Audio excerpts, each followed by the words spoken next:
Hello friends, আমি শুভম।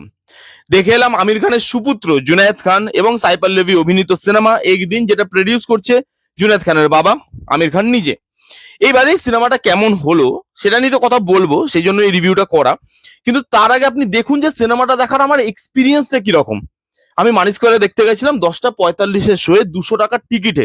এবার আপনি আমার দেখার এক্সপিরিয়েন্সটা দেখুন।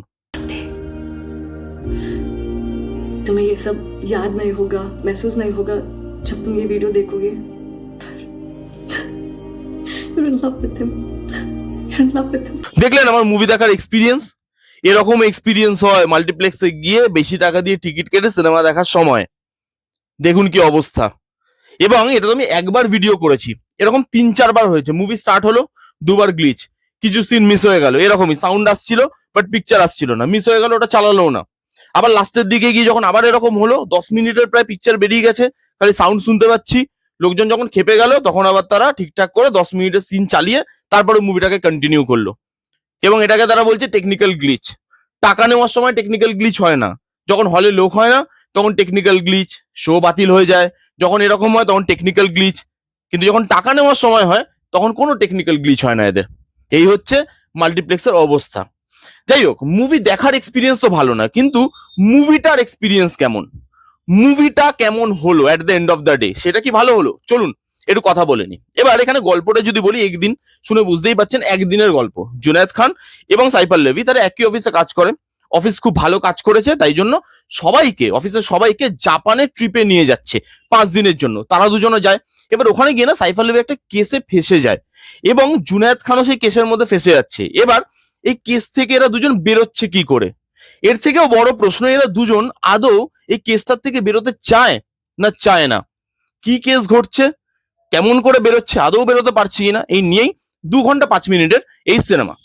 এবার যদি সিনেমাটার কথা বলি, পজিটিভ দিক নেগেটিভ দিক আসার আগে সিনেমাটা দেখার সময় দুটো হিন্দি সিনেমার কথা আপনার খুব বেশি করে মনে পড়বে। এক, সদমা, শ্রীদেবী ম্যাম এবং কমল হাসান স্যারের সদমা। যারা যারা দেখেননি আপনারা ইন্ডিয়ান সিনেমার একটা জেম মিস করে গেছেন, যান গিয়ে দেখে নিন। এবং এক ভিলেন, উইশ লিস্ট থাকে শ্রদ্ধা কাপুরের, আপনারা সবাই জানেন, যারা যারা এক ভিলেন দেখেছেন সেই উইশ লিস্টটা পূরণ করা আমাদের সিদ্ধার্থ। তো সেই জিনিসটা এবং সদমার কিছু পার্ট, সেই জিনিসটা দেখেন আপনার, মানে এই মুভিটা দেখে দুটো সিনেমার কথা আপনার মনে পড়বে। দেখে মনে হবে এই দুটো সিনেমার থেকে কোথাও না কোথাও গিয়ে ইন্সপিরেশন তো নিয়েছে। বা পাতি বাংলা ভাষায় যদি বলি, ঝেড়ে তো ছে বস।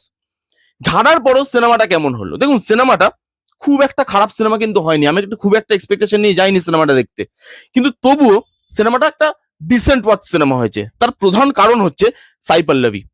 সাইফ আল্লভীর পারফরমেন্স জাস্ট ট্রিমেন্ডাস। প্রত্যেকটা জায়গায় সে নিজে কাঁধে করে সিনেমাটাকে বার করে নিয়ে গেছে। কি লেভেলের অ্যাক্ট্রেস হলে এটা করা যায় ভাবতে পারেন? এখানে কিছু কমেডি সিন আছে, কমেডি সিন খুব কম আছে সিনেমাতে, একটা দুটো। সেই কমেডি সিনে সাইফ আল্লভীর কমেডিটার জন্য কমেডি সিনগুলো ওয়ার্ক করে যাচ্ছে। ইমোশনাল সিন একদম শেষে গিয়ে হামাগুড়ি দিতে দিতে ইমোশনাল সিনটা ওয়ার্ক করে সাইফ আল্লভীর পারফরমেন্সের জন্য। কিছু মোমেন্ট সাইফ আল্লভীর পারফরমেন্সের জন্য ওয়ার্ক করছে। সাইফ আল্লভী নিজের কাঁধে পুরো সিনেমাটাকে টেনে নিয়ে গেছে। সাইফ আল্লভী যদি আপনি ফ্যান হন আর যদি দেখতে চান যে একজন অ্যাক্ট্রেস কেন তাকে এত সম্মান করা হয়, কেন তাকে এত রেসপেক্ট করা হয়, তার কাজকে কেন রেসপেক্ট করা হয়, এই সিনেমাটা দেখুন। আপনি এই সিনেমাটাকে চাইলে ইগনোর করতেই পারেন, সাইফ আল্লভীর পারফরমেন্সটাকে আপনি ইগনোর করতে পারবেন না। লোকেশন খুব ভালো, প্রোডাকশন কোয়ালিটি খুব ভালো। ম্যাক্সিমাম সিনেমাটা জাপানে গিয়ে শুটিং, এবং বুঝতেই পারছেন সেখানকার যে লোকাল যে জিনিসপত্র, তারপর সেখানকার রাস্তাঘাট, বরফ, তার সঙ্গে যে রোমান্টিক আমেজটা, সেই আমেজটা ওই ওয়েদারে, ওই মাহলে জিনিসটাকে ফুটিয়ে তুলতে হেল্প করে। তো সেখানে রোমান্টিক যে ব্যাপারটা, লোকেশনটা অনেকটা হেল্প করছিল রোমান্টিসিজমটাকে তুলে ধরার জন্য। তো লোকেশনটা ভালো, হাই বাজেট সিনেমা, জাপানে গিয়ে শুট করা, বুঝতেই পাচ্ছেন। গানগুলো ভালো, খারাপ নয়, কিন্তু রোমান্টিক সিনেমাতে এর থেকে ভালো গান শুনে এসছি। আপনি সদমাই ধরে নিন, আপনি এক ভিলেনই ধরে নিন, যে এই দুটোর থেকে ছাড়া আর কি এই সিনেমাটা। সেখানে যা গান ছিল এবং সেই গানগুলো আমাদের আজও মনে আছে। এই গানগুলো হল থেকে বেরিয়ে মনে থাকবে না, একটা গান ছাড়া, অরিজিৎ সিং এর গানটা ছাড়া মনে থাকবে না, কিন্তু এমনি শুনতে ভাল লাগছে। সিনগুলো চলছে, বসে আপনি শুনছেন, তখন আপনি গানটা এনজয় করতে পারবেন, আপনার খারাপ লাগবে না। মুভিটার স্টার্টিং এবং মুভিটার এন্ডিং ভালো। মুভিটার স্টার্টিং যেভাবে হয়, দুজন মিলে যাচ্ছে, একটা জায়গায় ফেসে যাচ্ছে, সেখান থেকে বেরোতে পারছে না, আদৌ তাদের সেখান থেকে বেরোতে ইচ্ছা আছে না ইচ্ছা নেই, এই যে জিনিসপত্রগুলো হচ্ছে, এই যে জার্নিটা, এটা যেভাবে শুরু হয়েছিল খুব ভালোভাবে শুরু হয়েছিল, এবং এন্ডে যেই নোটে গিয়ে শেষ হয় জিনিসটা, সেটাও কিন্তু বেশ ভালো। খারাপ লাগবে না। কিছু কিছু মোমেন্ট আছে, রোমান্টিক মোমেন্ট, যেগুলো সাই পল্লবীর পারফরমেন্সের জন্য, যে বললাম সাই পল্লবীর পারফরমেন্সের জন্য ওয়ার্ক করে যায়। এবং এই সিনেমাটায় না আরো একটা জিনিস দেখলাম এবং দেখে আবার প্রুফ হলো যে কেন মানুষ সাই পল্লবীকে এত ভালোবাসে। দেখবেন সাই পল্লবীর না পারফরমেন্সের একটা বাউন্ডারিজ আছে। পারফরমেন্স বলতে ধরুন রোমান্টিক কোনো সিন হচ্ছে, সেই রোমান্টিক সিনে কতটা যেতে হবে, কতটা নিজেকে পুশ করবো আমি, তার একটা বাউন্ডারি সাই পল্লবী নিজের মাথায় সেট করা আছে। যখন আমি কোনো জামা কাপড় পরবো সেটা কতটা খোলামেলা পরবো সেটা সাই পল্লবী নিজে ডিসাইড করে। এবার অনেক সময় আমরা দেখেছি অন্য যে কোনো ইন্ডাস্ট্রি থেকে হিরোইনরা আসে, যখন তারা বলিউডে কাজ করতে আসে হয়তো তারা নিজের ইন্ডাস্ট্রিতে সে বাউন্ডারিজ মেনটেন করে কাজ করে।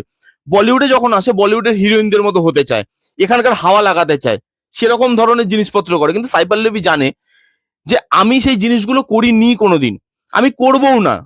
সেটা আমির খানের সিনেমাই হোক না কেন বস, সেটা বড় বাজারের সিনেমাই হোক না কেন বস, হিন্দি সিনেমাই হোক না কেন বস, আমার যেটুকু বাউন্ডারি আমি তার মধ্যে থেকেই পারফরমেন্স দেবো। তাতে তুমি আমাকে নাও নালে না নাও, আমার কিছু আসে যায় না। এবং আমার সিম্পলিসিটি আছে, আমার যে কিউটনেসটা আছে, ওটাই মানুষের ভালো লাগে।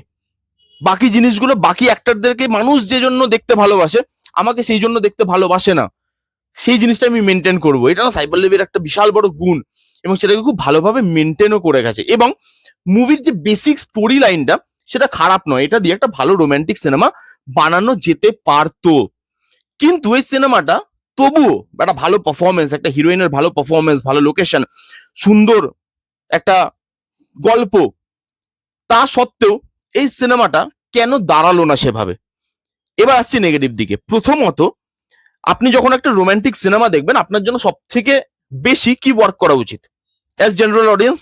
লিড হিরো আর হিরোইনের পারফরমেন্স এবং তাদের কেমিস্ট্রি। এখানে জুনায়েদ খান এবং সাই পল্লবীর কেমিস্ট্রি ওয়ার্কই করেনি। কেন বলুন তো? আমি জানি না তাদের বয়সের ডিফারেন্স কি, কিন্তু জুনায়েদ খান এবং সাই পল্লবী, তাদের দুজনকে দেখে না কাপল বলে মনে হয় না। জুনায়েদ খানকে অনেক বেশি বয়সের লাগছিল দেখতে, এবং সে যেরকম পারফরমেন্স দিচ্ছিল, মানে তার রোলটা ছিল যে খুব শাই, রিজার্ভড, তাকে একবার দেখে মনে রাখার মতো তার মধ্যে কিছু থাকে না, তাকে আপনি ভুলে যেতে পারেন, এরকম একটা ক্যারেক্টার। একটু একটু হাবাগোবা, মানে হাবাগোবা না, মানে কথা বলতে গেলে ফাম্বেল করে, মেয়েদের সাথে কথা বলতে পারে, এরকম একটা ক্যারেক্টার, সরল সাদাসিধা একটা ক্যারেক্টার। সেই ক্যারেক্টারটা যে পারফরমেন্সটা খুব ফোর্সফুল লাগছিল, যে সেই ছেলেটা ভেতর থেকে ওরকম নয় কিন্তু সে ওরকম পারফরমেন্স দিচ্ছে, সেটা বারবার না দেখে আপনার ফিল হবে, যেটা সাই পল্লবীর পারফরমেন্স হয় না। সে যখন হ্যাপি মোমেন্টে পারফর্ম করছে তাকে দেখে মনে হচ্ছে যে হ্যাঁ এই মোমেন্টে সে হ্যাপি, যখন কাঁদছে মনে হচ্ছে যে হ্যাঁ এই মোমেন্টে সে স্যাড, এই জন্য তার পারফরমেন্সটা শাইন করে গেছে। এবার দুজনের পারফরমেন্স একদম নর্থ পোল সাউথ পোল, তাহলে কেমিস্ট্রিটা কি করে ওয়ার্ক করবে? জুনায়েদ খানের পারফরমেন্স জঘন্য, आमिर सर ऐसे कैसे? पोला को लाना था इंडस्ट्री में, कुछ सिखा के ही ला लेते, तो ऐसा कैसे, इतना जल्दी क्या था, थोड़ा सा सिखा के लाते।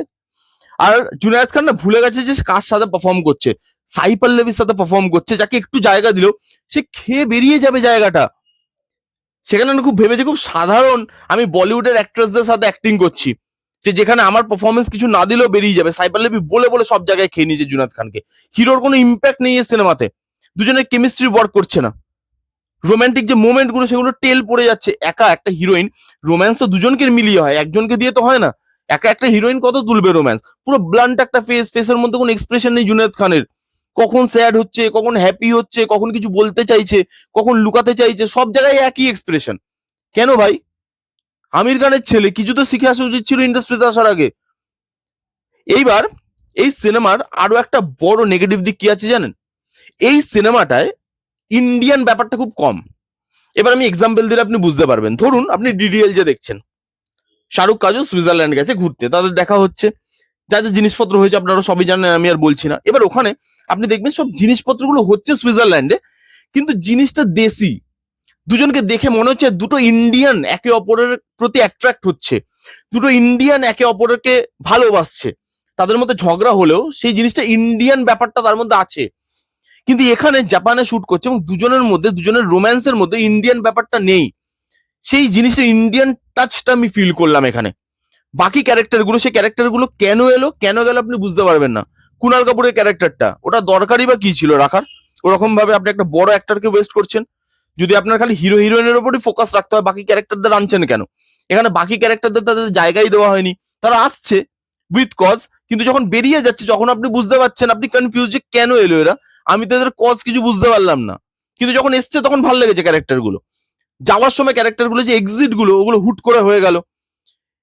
তো এই ছিল আমার ওভারঅল এক্সপিরিয়েন্স। মুভিটা যদি আপনি বলেন যারা যারা রোমান্টিক সিনেমা দেখতে ভালোবাসেন, পার্টনারকে নিয়ে একবার গিয়ে সিনেমাটা এনজয় করতে পারেন, এবং সাই পল্লবীর পারফরমেন্সের জন্য অবশ্যই একবার হলে গিয়ে আপনি দেখতে পারেন, কারণ এই পারফরমেন্সটা ভাই ডিজার্ভ করে হলে গিয়ে সিনেমাটা দেখা। এই ছিল ভিডিও। কারা কারা দেখেছেন মুভিটা, আপনাদের কিরকম লেগেছে কমেন্ট করে জানান। যারা যারা দেখেননি ওই একবার গিয়ে দেখতে পারেন। কেমন লাগলো রিভিউটা জানাতে ভুলবেন না। ভালো লাগলে please give it a Thums up, like করবেন, কমেন্ট করবেন, শেয়ার করবেন, চ্যানেলটাকে মাস্ট সাবস্ক্রাইব করবেন। দেখা হচ্ছে নেক্সট কোনো ভিডিওতে, ততক্ষণ bye bye, take care and be safe.